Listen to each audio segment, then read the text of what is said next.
Oh,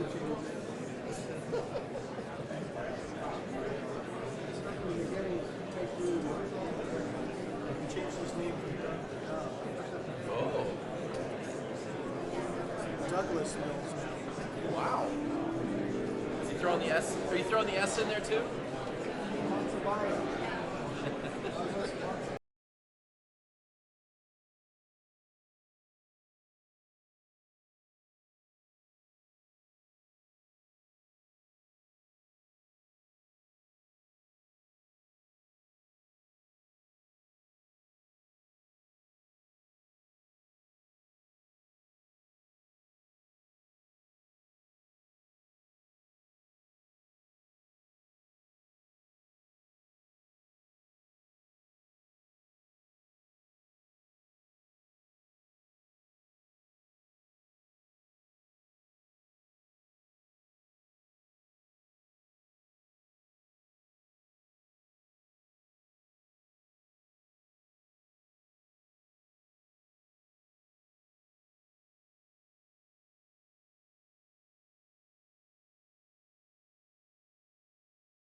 Thank you very much. We have another big record stock market day and another record in the stock market in the history of our country, which to me means jobs and a lot of other things. We're doing really well, and just wanted to let you know, I think it's the 119th day that we've set a record, so that's good stuff.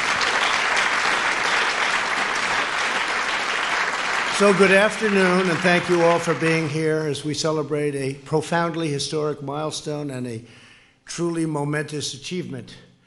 Thanks to many of the people here today, my administration and Republicans in Congress have now confirmed more than 150 federal judges, and to be honest with you, it's substantially higher right now than that, Mitch. It's about 159, and we should have within the next short period of time, like 2 months, we should have about 182 federal judges. How's that? Good?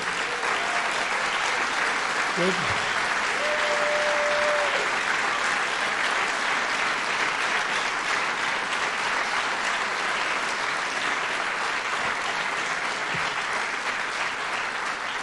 And I say often, percentage-wise, you'll never beat one man. We know who that is, right? George Washington, 100%. But in terms of, I'd like to say quality and quantity, we are going to be, I think, just about number one by the time we finish, number one of any president, any administration. So I want to thank all of you for the incredible job you've done. That's really fantastic. Thank you very much. That's a big statement.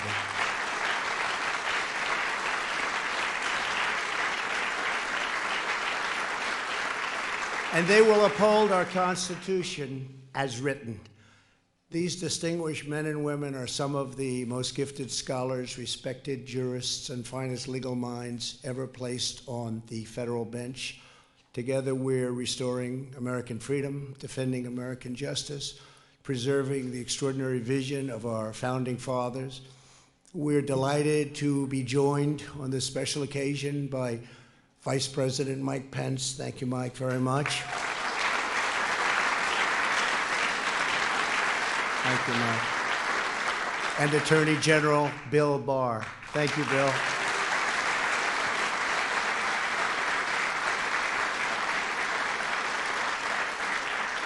I want to thank some real friends of mine, too, and warriors. I have to say, warriors. We have a lot of great warriors in our party, and it's, I think it's necessary, frankly, to be a warrior.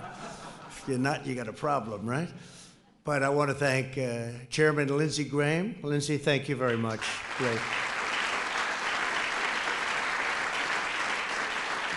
A very special man, a man that's so popular in his state, I don't even think they're going to run anybody against him anymore. They've given that up.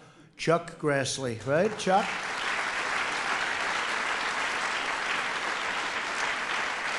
And also with us are Senator John Cornyn. I looked at your polls. Nobody's beating you, John. Nobody. And you don't have to worry about Beto anymore, that's for sure. From Texas. He doesn't like guns, religion, or oil. He knocked out all three categories. Somehow in Texas that won't work. I don't think that works anywhere, Josh. What do you think? That doesn't work anywhere. Good. John Cornyn, Mike Lee. Mike, thank you very much. Senator Ted Cruz, also Texas. Thank you, Senator. Thanks, Ted. Senator Tom Tillis. Tom, thank you very much. Senator Ben Sass. Ben, great to have you, Ben. And Senator Marsha Blackburn. Marsha, thank you. Great job you're doing. And Josh Hawley, our young star. He's a young star. Thank you, Josh. Thank you. Great job, everybody. In addition, the nation owes an immense debt of gratitude to a man whose leadership has been instrumental to our success. It's so important to him, and he always mentions it, number one point. I've always heard, actually, that when you become president, the single most important thing you can do is federal judges. They say Supreme Court judges, but we have them too, but federal judges. And based on that, I think there's nobody that's done a better job ever than Senator Mitch McConnell.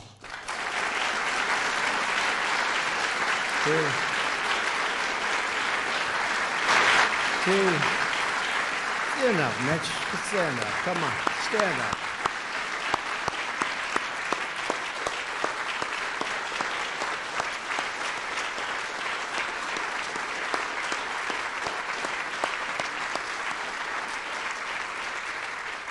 You know, I always get up and I talk about the economy, the economy. I'm always talking. They never write about it, but that's okay. The people get it. But Mitch will then follow me. He'll talk about judges, always. And it's great what you've done, incredible. The impact is truly amazing. Thank you very much. We also, as you know, we have two great Supreme Court judges. So that's in addition to the what will be 182 judges. And then we go by what I call normalization after you get to 182. But our Supreme Court judges are great gentlemen. It was so easy to get them confirmed, right? One in particular, nobody has ever had to go through that, and I have great respect for both of them, so we appreciate it, Mitch. Great job. Generations from now, Americans will know that Mitch McConnell helped save the constitutional rule of law in America. It's true. It's for a long time. I also want to thank Pat Cipollone and his phenomenal team at the White House Counsel's Office, along with our Office of Legal Policy. Where is Pat? Where's Pat? Stand up, Pat. Come on.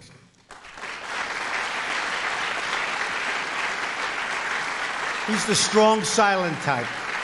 Strong, he's very strong, silent. Great job you've done. Very great. I always wanted to be the strong, silent type, but it never worked out for me, Lindsay. Never worked out. I want to be, but it doesn't seem to work that way. But the Office of Legal Policy at the Department of Justice and the many friends and legal luminaries who have supported all of those nominees, and to all of the rest of you in the room, some incredible people in this room, great friends. In their wisdom and genius, the framers of the Constitution separated government power into three branches. Congress writes the laws, the executive enforces the law, and the judicial branch provides an impartial interpretation of the laws that applies to any case before them. This system was designed to protect citizens against the unjust concentration of governmental power. And I do say I think we're going through a very interesting time right now, if you must know, more interesting than at most other times. When judges assume the role of a legislature, the rights of all citizens are threatened. The great English jurist William Blackstone warned that if the judicial power were joined with the legislative, then life, liberty, and property would be in the hands of arbitrary judges whose decisions would be then regulated only by their opinion and not by any fundamental principles of law. In other words, the impartial and objective judge who is a faithful servant of the law is essential to the survival of American liberty. So it's really something. It's really something that you've all done. This is such a big moment in our history, and I think what I'm going to do is, as we go along, I'm going to ask a couple of you to say a few words, if that's okay. Because I think it's appropriate. It wasn't in the schedule, but I think it's very appropriate to have a few speak. You have to promise it's going to be very quick and short because the media won't stand for anything else. But I would like to get your views. I think it would be very interesting for all of us. In recent decades, our system has been under relentless attack by the left-wing activists who want to take the powers of the elected branches and give that power to unelected federal judges. They want to impose by judicial decree what they failed to win at the ballot box. Does that sound familiar to anybody? That's really familiar. When judges write policy instead of applying the law, they impose sweeping changes on millions of Americans without the benefit of legislative debate, public rulemaking, or the consent of the governed.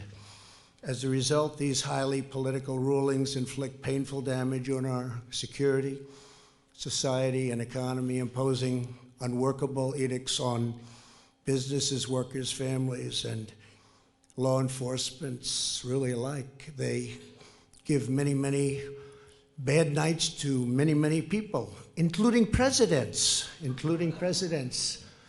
But we power through it. We have no choice. I will do everything in my power to halt judicial activism and to ensure the law is upheld equally, fairly, and without political prejudice for all of our citizens. So I'd like to, before going any further, I'd like to maybe start off, I think it would be appropriate if we start off with Mitch to just say a couple of words and how he feels about where we are and what we're doing. And we're going to go through a couple of our friends, if you don't mind. And to me, it'll be very interesting. Mitch McConnell, thanks.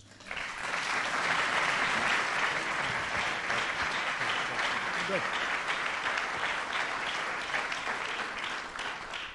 Well, Mr. President, I'm reminded of election night when I realized that not only had you won, but we had taken the House, we had held the Senate, and this was going to be one of those unusual periods where Republicans had all three branches. To show you how unusual that is, you go back 100 years, only about 20 of the last 100 years has our party had all three.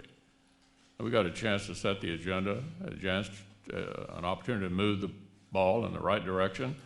What's the most important thing? Clearly, it was the Supreme Court. You had been helped enormously by a decision that I made, and these guys backed me up, not to let President Obama fill that Scalia vacancy on the way out the door.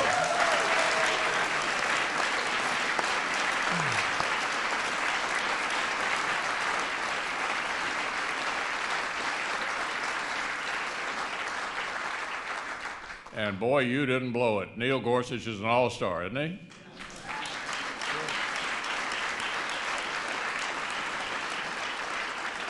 And the president alluded to that easy confirmation we had with Brett Kavanaugh. You made a great choice, Mr. President. And it's not just that.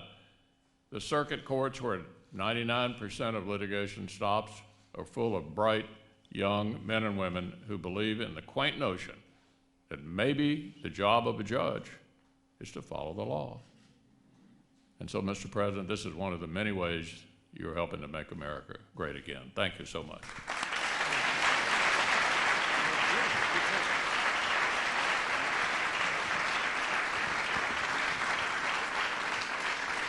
Thank you very much, Mitch. You know, it is true, when I first came to office, because of what I said before, that I've always heard how important it is, the choice of judges and the number of judges. And in my first day, I said to one of our assistants, how many judges do I have to pick? How many are there? And I figured I'd hear none or one, maybe two. They said, sir, you have 142. I said, no. Tell me truth. I want the truth.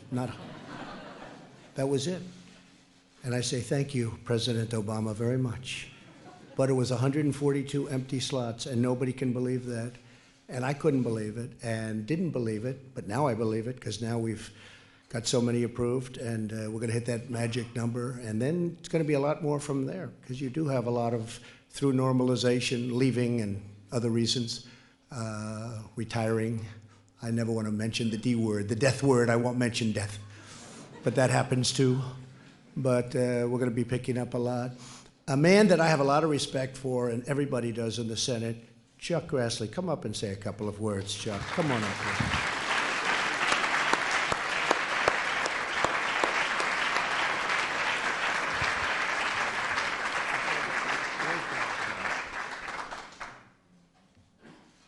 Now, like I tell my colleagues, if I yell, I'm not mad at you.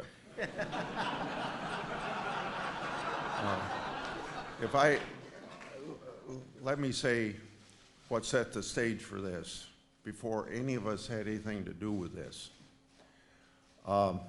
You ran on a platform that no other president has run on to tell the type of people that you were going to put on the Supreme Court.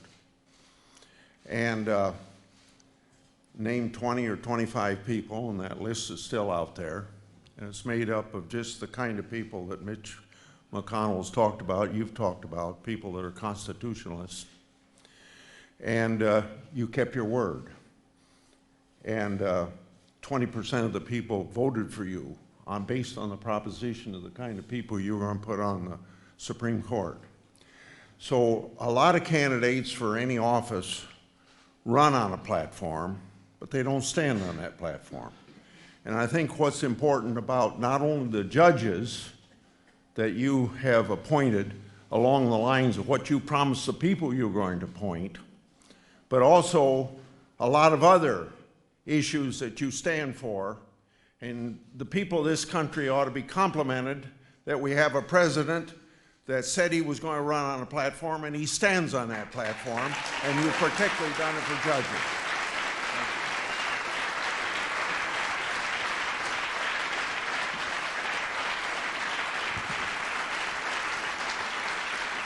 He's great.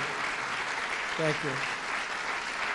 You know, he's got this fierce way about him. He's tough even when he's trying to be nice. Like now he's, but I heard that voice. I shouldn't say this, but he looked during one of the big events in the United States Senate.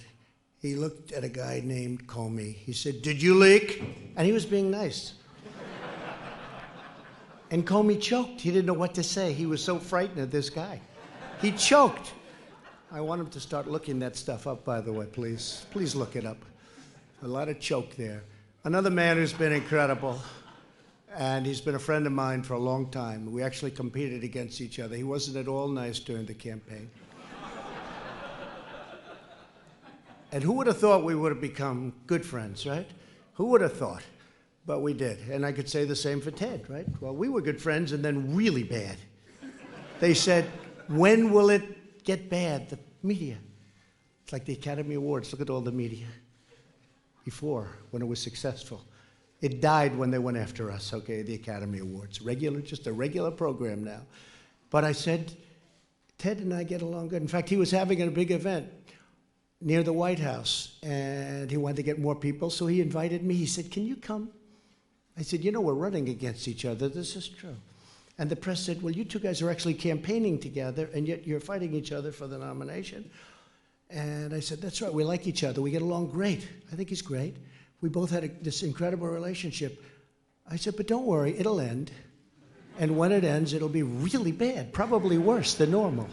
And it was vicious for about 4 months, but then we have a great relationship again. It was a pretty bad one for a little while, right? They didn't even think how bad it would get, but it has been. It's been great, Ted. Lindsay, I'd like to have you come up and say a few words. You've been terrific. Thank you very much. Thank you. Well, in theory, at 4 o'clock, we're going to vote on 2 more judges. So I'll move this thing forward. So after I got beat like a dog, which he likes hearing, he called me over to the White House and said, "I'd like you to help me." I said, "I'd love to help you be a great president because you're now my president." And he says, "I don't have your phone number." And I said, "There's a reason for that." So the highlight of my campaign was when you gave out my phone number. If I did as well as my phone number, it might have been a different story. To the committee, thank you. The Judiciary Committee is not for the faint of heart. Our Democratic friends are tough. They believe in their causes, and we have to fight hard for our causes. But one thing I want to say about President Trump, the defining moment of your presidency for me was the Kavanaugh hearing. This room would be empty if we had failed Brett Kavanaugh. Brett Kavanaugh lived a life we should all be proud of. He worked hard, and the way he was treated was the worst experience I've had in politics. A lot of people would have pulled the plug on him. Mr. President, thank you for not pulling the plug.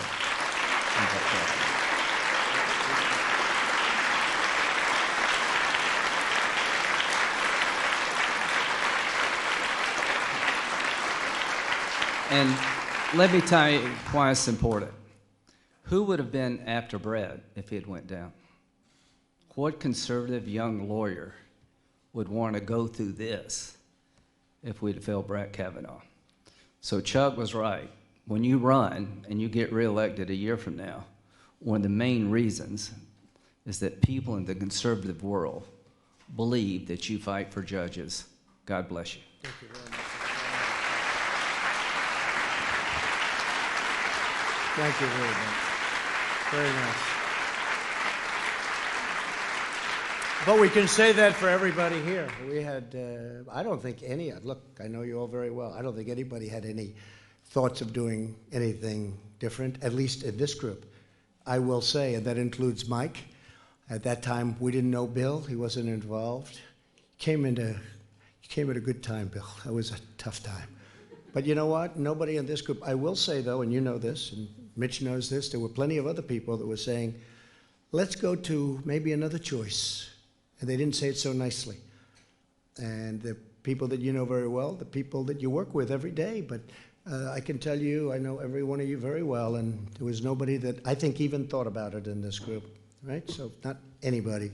And that starts with Mitch, because you never gave me the call, said maybe we can do it an easier way. But I told Brett Kavanaugh I picked him, and he was said 10 years ago they were talking about him. I would hear that he would be someday a Supreme Court justice. That was before I was in this wonderful life of politics. I could enjoy my life and think about all sorts of things. And they would say that Brett Kavanaugh is going to be a Supreme Court judge. And anyway, he was on the list. Leonard Leo, thank you for being here. We had a list that you worked on very hard, and others.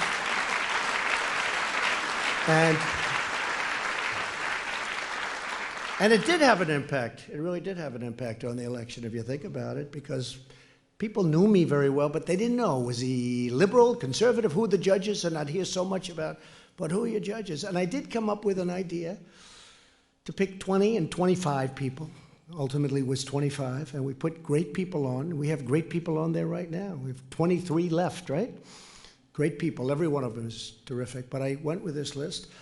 And at first I said, I will take this list, gave the names, and I will pick people, you remember this, Lindsay? That are like these people. And I got nowhere. Nobody believed me. They said, what does that mean, like these people? I said, no, they'll be like these people. And I was being hammered. They said, say it, President, or potential president. I said, okay. It will only be these people. And that's what we have, and that's where it is. And they were just so respected as a group, and still are. It's an incredible group of people. I could take anyone, literally, and that had a big impact. But I said to Brett Kavanaugh, I said, so Brett, you're the one. You're the one. He was so honored. He said, sir, this is the greatest day of my life. And I said, I just want to congratulate you. It's an amazing thing that I'm doing it and that you're receiving it. He said, sir, thank you very much. I said, Brett, let me tell you something. This approval process that you're going to go through will be so fast and so easy. You're perfect. Perfect life, perfect family, perfect education, top scholar, best schools. Brett, this is going to be so easy. Little did he know. Little did he know. But I'll tell you what, it really represented something. It represented unfairness. And some of those people that came forward, to my way of thinking, all of those people that came forward, I thought it was disgraceful what happened. And I want to thank all of my Republican colleagues for standing up tall for a man who really didn't deserve what he went through. Nobody could have believed a thing like that could have happened to a man like that. And you could almost say to anybody, because nobody's ever seen anything. Nobody's ever seen anything like it. But he hung in strong, too. He also hung in strong. You know, there were plenty of people, I'm sure, that say, you got to cut yourself loose. He didn't want to do that. So it was a very important day, Lindsay, and you were a big part of it. I think your ratings went from about 50 to about 82 as I see him now, Lindsay. 82 with one little speech that lasted. He made one speech, Bill. One little few remarks that lasted for about a minute, and they were historic. They really were. They were historic. The delivery, the words, the whole thing was very important, and what you did was something very special, so thank you very much. So important. From the beginning of my campaign, I promised to appoint judges who will adhere to the true and original meaning of our Constitution. This afternoon, that promise was made, and that promise was kept, and I think many times over. Later today, the Senate will vote on our 158th new judge, and that's why I'm going to let you get out of here so quick. Of course, if you're not there, I guess, Mitch, nothing's going to happen, so it doesn't matter. So I'll keep you a little bit alone. But we will have confirmed, as I said, 112 judges to the federal district courts, 44 judges to the federal circuit courts, and 2 outstanding judges to the United States Supreme Court. And that number is rapidly rising. Now, 1 out of every 4 circuit judges currently on the bench was appointed by this administration, and that number has now exceeded that by quite a bit. No president in history has confirmed as many circuit court judges, even close, not even close, in such a short period of time. The average age of my newly appointed circuit court judges is less than 50. A young, smart, that's 10 years younger than President Obama's nominees. The pace of appointments is only accelerating. It's going very quickly. And then, you know, at some point, we're going to have to slow it down because we're not going to have any openings, you know that. But we'll find them. We'll find them. We'll find them. Would you like to add a few judges? And that wouldn't be a bad idea. How about adding another 100 or so? We'll be able to fill. But we're on track to have more judges confirmed this year than in the prior 2 years combined for us, and will be a record in history, a record the number of judges that we're getting in just a short period of time. Once all pending nominations are confirmed, I will have appointed about 219 judges, and that number will go up very substantially from that. But the more gains we make, the more aggressive the hard left has become. I probably shouldn't even be making this speech right now. I'm just driving them crazy. They'll go back and they'll have even more craziness than they've had in the last 3 years. Can you imagine? 3 years already. It's 3 years. Who could believe it? Almost. In fact, in 2 days less than a year, we'll be fighting an election. And we actually had a very big night last night. We had some tremendous results last night. And I'll be leaving for Louisiana. I think we're going to have a great result in Louisiana. But one of their favorite new tactics is the nationwide injunction. This very destructive practice enables any one of 673 district judges to single-handedly invalidate critical executive actions and stop the enforcement of duly enacted law. We've had it many times, especially when it comes to our border. And when you see what's going on the other side of the border, people are starting to say, you know, maybe he is right about the wall, and maybe he is right about having a very strong border. The other side wants open borders, which brings tremendous crime, and now people are starting to see. A lot of people have told me that over the last couple of days. They're starting to get the border thing. The activist left only needs to find one partisan resistance judge anywhere in the country to agree with them. On perhaps no issue have these district court injunctions been more brazen and damaging than in the area of immigration. In case after case, judges are prohibiting us from enforcing the plain letter of the law. And you know that better than anybody, the people in this room. For example, federal law authorities expedited removal of illegal aliens apprehended within 2 years of entry. But a district court judge declared the law could only be applied to illegal aliens caught within 14 days. That's a tiny group of people, just a small fraction of what the law expressly allows.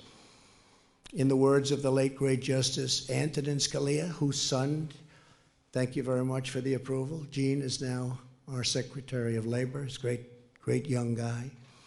A good judge must suppress his personal views and must decide each case as the law dictates, not as he would have resolved the matter if he had drafted the law. We have a lot of them looking at it as if they had drafted the law. Let's create brand new law. Justice Scalia was correct. If federal judges want to write the law, they should run for Congress. Let them run for office. You think this is easy? It's not easy. It's not easy. It's not easy, fellas, is it? Huh? It's nasty. Nobody told me it was going to be this nasty. But that's what they have to do. Let them run for office and let them do what they're supposed to do. Let them do the job the way it's meant to be. In recent years, the left-wing assault on our Constitution has also become a personal assault on the nominees themselves. It's nasty out there.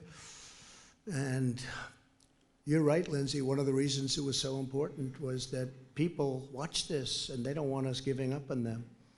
They don't want us, oh, let's take the next one down the pike. That would have been easier, by the way. It would have been much easier, but they don't want to see that. Nominees have been attacked in hearings for their religious beliefs. Our entire nation was stunned by the cruel campaign of lies and slander and abuse that was hurled at Justice Brett Kavanaugh, but we refused to cave in, and the left-wing mob, we will never, ever allow that to happen, where we give up, where we cave in, even if it's by far the easy decision to make. When it comes to defending our freedom, Republicans will not back down. We will never, ever give up. While I'm your president, we will continue to nominate highly qualified judges who truly love our Constitution. And I know that Leader McConnell and Chairman Graham are absolutely committed to getting them confirmed quickly, and they have been going quickly. Of course, I'd like to get some other people confirmed too, please. Some of the other people, Mitch would say, well, we got to do the judges first, and I always agree with him. I have a lot of people waiting over there, but he says, I want those judges, and I agree with him. Every judge we have placed on the bench will hear thousands of cases over their careers. They will ensure equal justice for every party before them, regardless of age, race, income, religion, beliefs, or background. And they will safeguard the birthright of liberty that belongs to every man, woman, child in our land. But it is not merely their responsibility to protect and defend the Constitution. It's our responsibility as well. Every American shares that glorious duty we have inherited as citizens of the greatest and most exceptional country the world has ever known. And we have to keep our country as the greatest the world has ever known.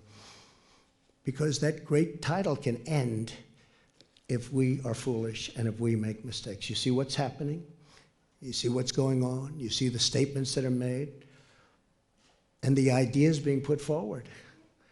It would no longer be a great country, certainly not for very long. For the sake of our families, our children, and generations of Americans yet unborn, we will fight with all of our heart and soul to preserve, protect, and defend the Constitution of the United States and the immortal rights given to us by Almighty God. Thank you, God bless you, and God bless America. Thank you very much, everybody. Thank you. Thank you. Ladies and gentlemen, please remain in your seats as the President departs the East Room. Thank you.